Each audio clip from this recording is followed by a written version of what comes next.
रहीम। आज हम बात करने जा रहे हैं कि what is SEO copy writing. SEO copy writing is the technique of writing the viewable text on a web page in such a way that it reads well of the surfer. Surfer से मुराद आप हैं। And also target specific search terms, और ना सिर्फ ये बल्कि आप जिसको सर्च कर रहे हैं वो उसको किस तरीके से सर्च देख रहा है।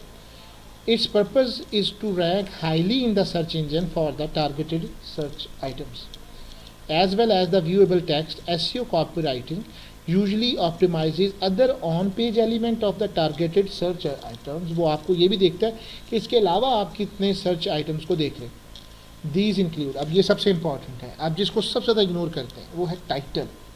आप कोई भी पेज बना रहे हो, वेबसाइट का कोई आप कर रहे हैं, फेसबुक पे कुछ भी, आपको टाइटल देना ज़रूरी है। डिस्क्रिप्शन, उसमें भी क्या वही अल्फाज है। Keyword tags, headings and all tag, even के ऑल टैग तक में आपने वही उसके रिलेट में डालना है। तस्वीर आप डाल रहे हैं, आर्ट नहीं डाल रहे हैं, तो आपको वहाँ लिखना चाहिए कि ये करप्शन के अगेंस्ट में है या किसके अगेंस्ट में है, कहाँ पे ये हुई है।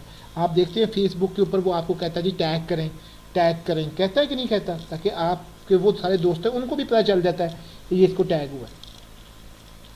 The idea behind SEO copywriting is that search engine wants genuine content pages and not additional pages. Also doorway pages. Doorway pages होता है एक पूरी वेबसाइट, उस पर सिर्फ ये लिखा हुआ है जावा ट्यूटोरियल, और आगे से वो कहता है जी यहाँ क्लिक करें अगले पेज पे जाएं। आपका सामना इस तरह के पेजेस पे होते हैं। इस तरह के पेजेस सिर्फ और सिर्फ हिट्स बढ़ाने के लिए लिए जाते हैं। इश्तिहार लगे होंगे दोनों साइडों के ऊपर, लेकिन गूगल इसको देखता रहता है।